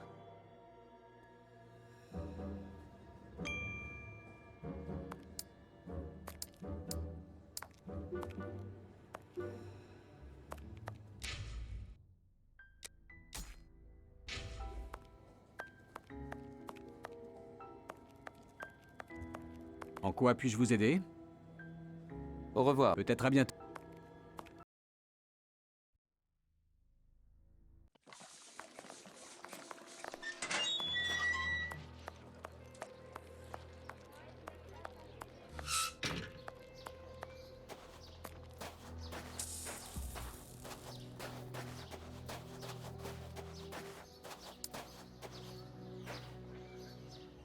Voyons s'il y a un point commun entre les éléments analysés à Baker Street et ce cimetière. Cette corde n'a été usée que d'un seul côté. Cette corde n'a été usée que d'un seul côté. La corde qui a servi à attacher l'évêque de Knightsbridge vient bien de ce cimetière. Elle n'est usée que d'un côté car elle sert à descendre les cercueils dans les tombes.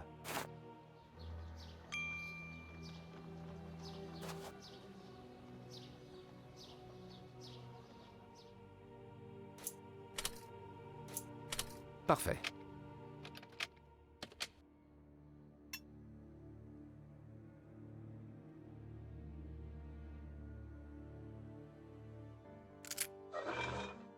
C'est ouvert. Voilà, le plan indique cette cabane. Fouillons-la de fond en comble, Watson. Quel bric-à-brac!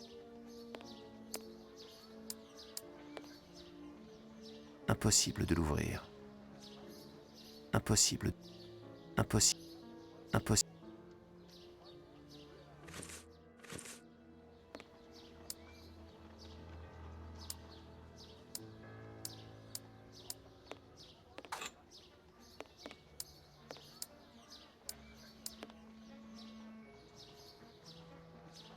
Des sacs de clous, en grande quantité.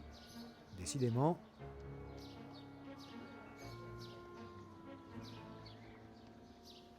Je vois une grosse fissure. Il me faudrait quelque chose de fin. Je vois une... Des sacs de clous, en grande quantité. Décidément. Ce trou a été percé il y a peu. Il y a un sac au fond de ce trou. Voyons ce qu'il contient. Des objets de valeur? Mais que font-ils ici?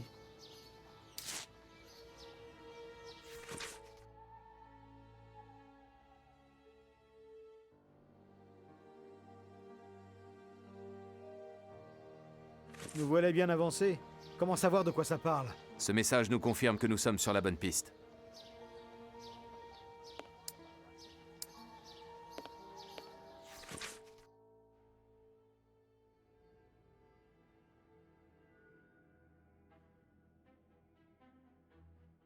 Comment se fait-il qu'il manque de la place dans ce cimetière? Espérons que l'arbre existe encore.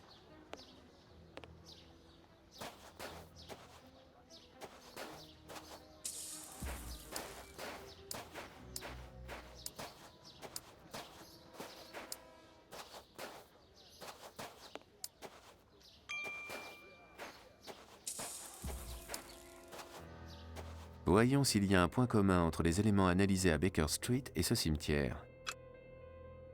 Granit. Ces pierres sont du même granit. Ces pierres sont du même granit.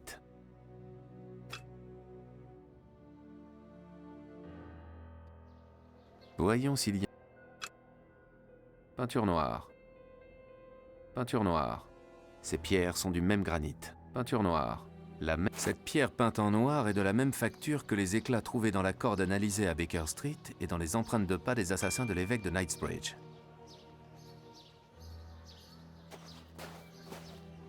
Ce doit être la cabane des fossoyeurs. Eh bien, vu l'état des lieux, ils ne doivent pas travailler souvent.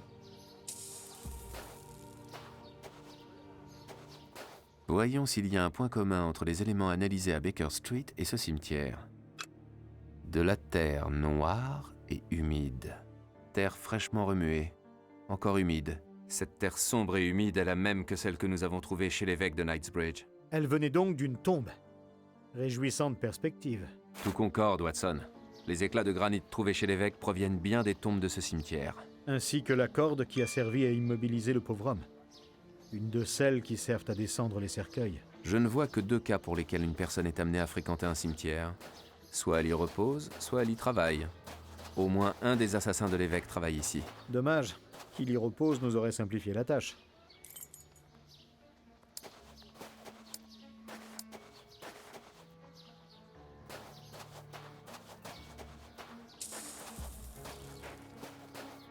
Voilà notre arbre. Examinons les inscriptions. Sally et John. Ce dessin est le dernier gravé. Sally et John ont gravé ici le symbole de leur amour.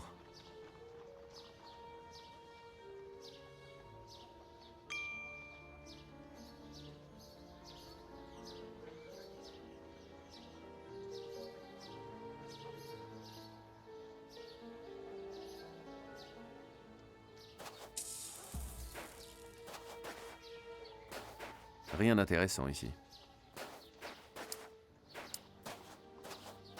Voilà, ce doit être là. J'ai besoin de quelque chose.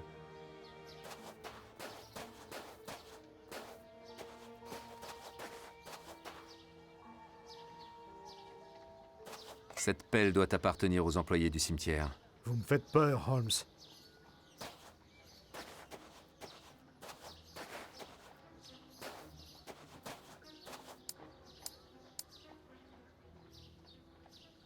Ce doit être cette tombe. Allez, Watson, creusez vite. Entendu, Holmes. Regardez, une boîte en métal.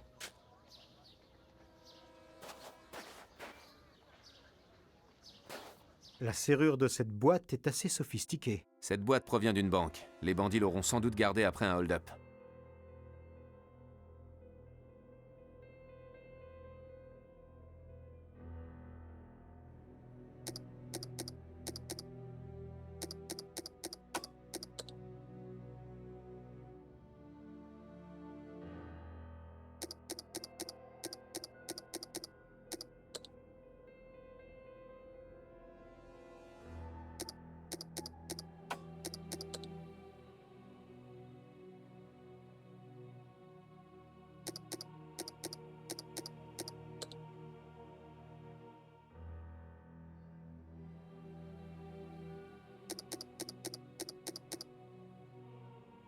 Et voilà, un jeu d'enfant.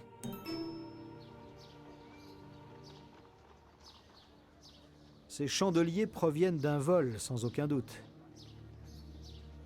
Un marteau ensanglanté. Cette clé doit être importante pour avoir été cachée ici.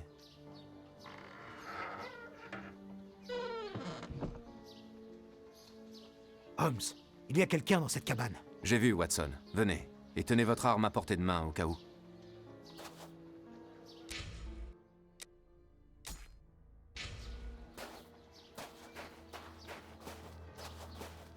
Ouvrez. Nous ne sommes pas de la police, ne craignez rien. Drôle de façon de rassurer.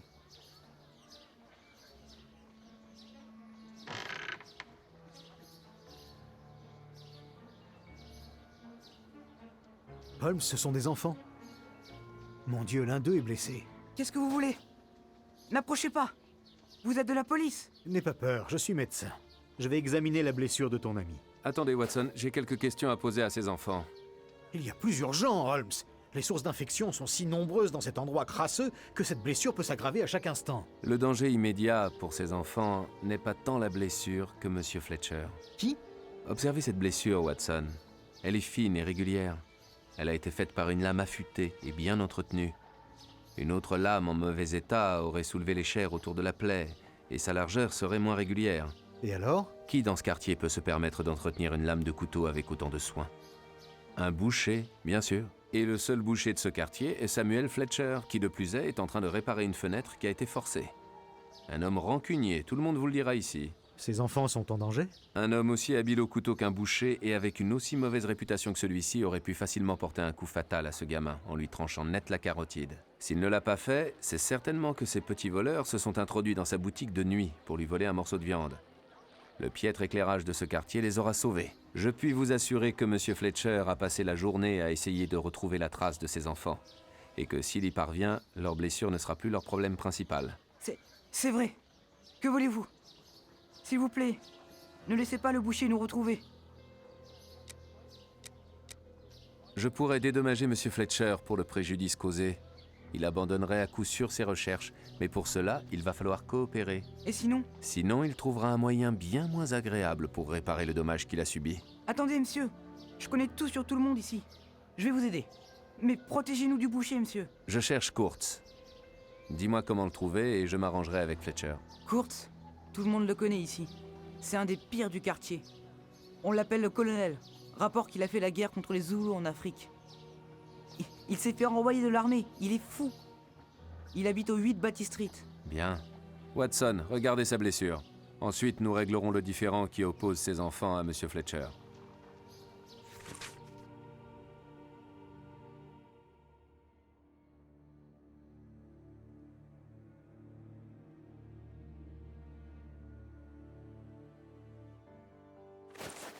Il faut protéger ses enfants de ce boucher, Holmes. Inutile. J'ai déjà eu affaire à Samuel Fletcher. Il n'est pas le monstre que j'ai décrit. S'il avait voulu les tuer, il aurait pu le faire, même dans la pénombre. En blessant ce petit voleur, il a juste voulu lui rappeler de ne jamais remettre les pieds dans son échoppe. Oubliez donc Monsieur Fletcher, Watson. Vous avez donc menti volontairement pour effrayer ces pauvres gamins? Exactement. Habile, n'est-ce pas?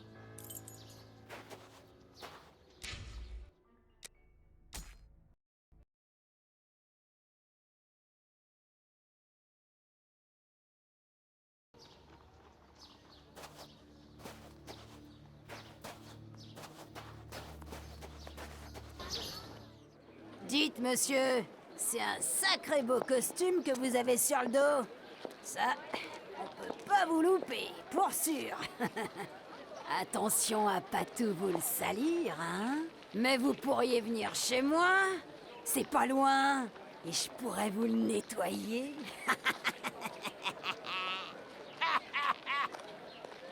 N'allez pas chez Danny. Vous attraperiez la vérole. Je vous remercie, madame. Je suis certain que vous auriez fait un excellent travail. Cependant, cela ne sera pas nécessaire. Mais c'était une délicate attention. Il nous faut partir, Votre Excellence. Acceptez ce souverain comme un témoignage de ma gratitude pour votre touchante sollicitude. Eh ben ça, merci, c'est vraiment généreux, sa seigneurie. Je vous en prie, madame. Madame qui m'a appelé, béni soit mes jarretières, quel gentleman. Si vous êtes prêt, Votre Grâce. Oui, allons-y. Quel homme remarquable, ce prince de Woodville. Parler à cette femme comme si elle était son égale. Rendons-nous à Batty Street.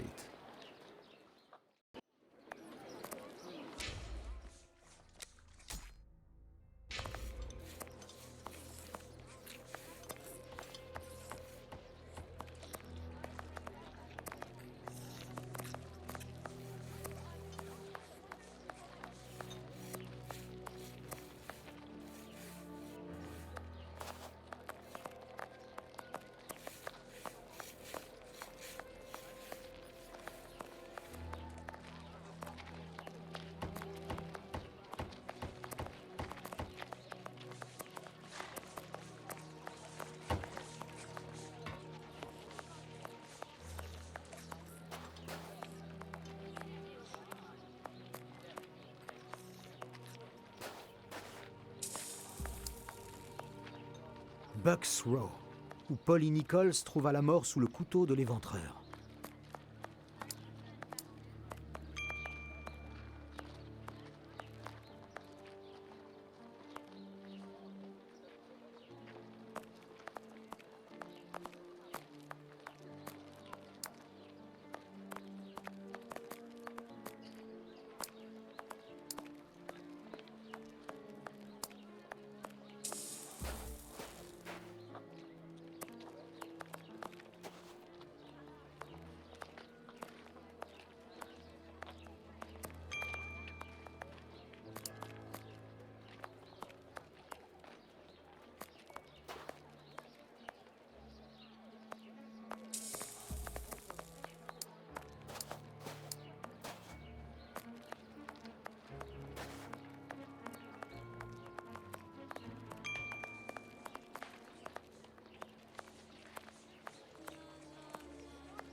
Désolé, le marché est fermé. Il n'y a plus de marchandises.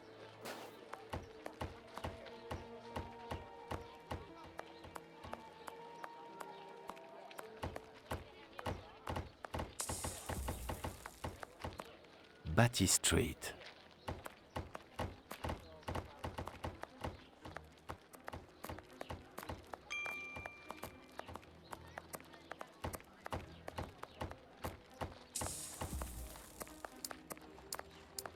Rien d'intéressant ici.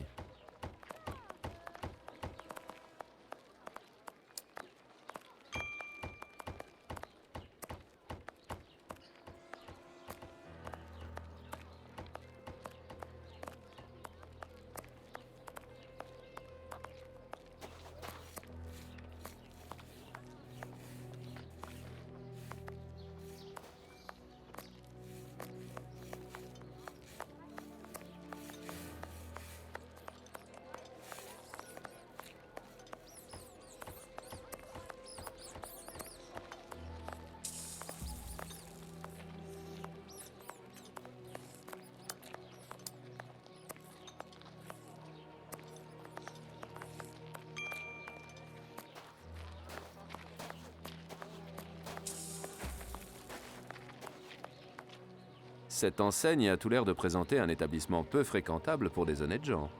Berners Street.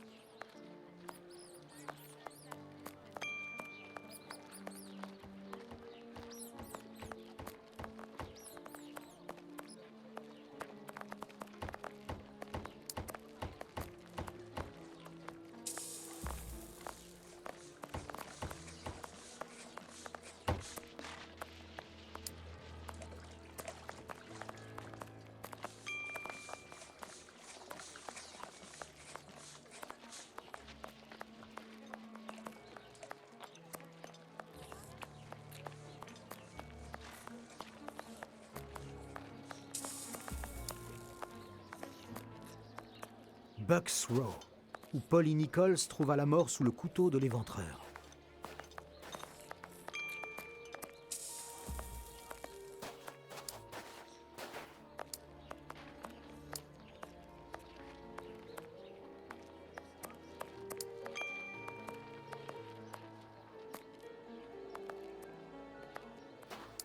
Bucks Row.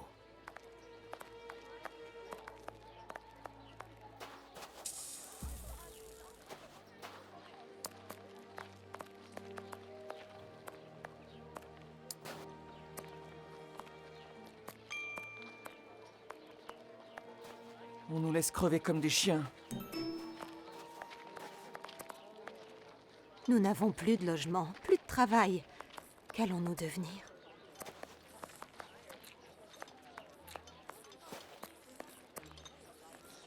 Bucks Row, où Polly Nichols trouva... Rien d'intéressant ici.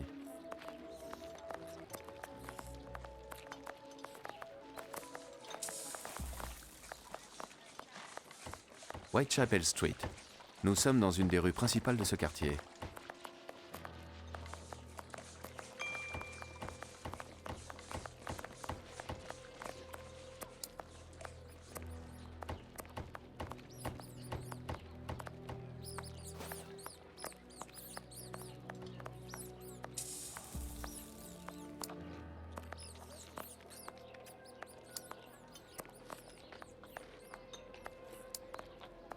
Berners Street.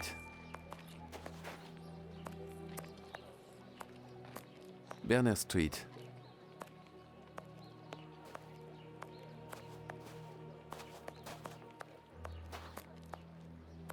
Berners Street.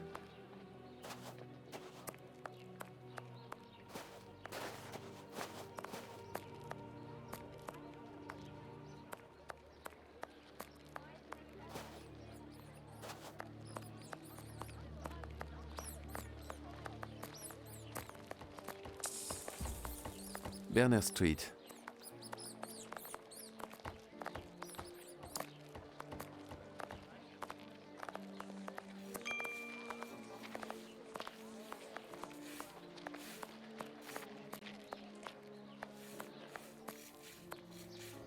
Fermé.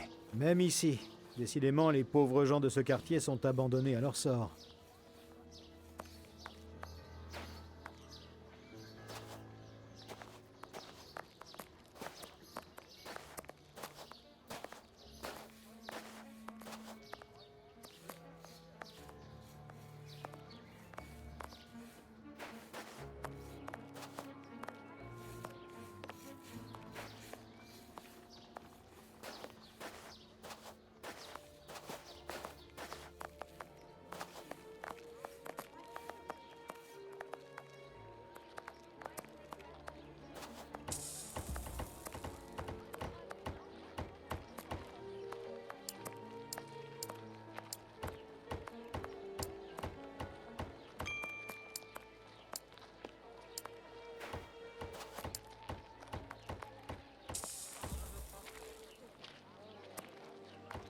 Fermé.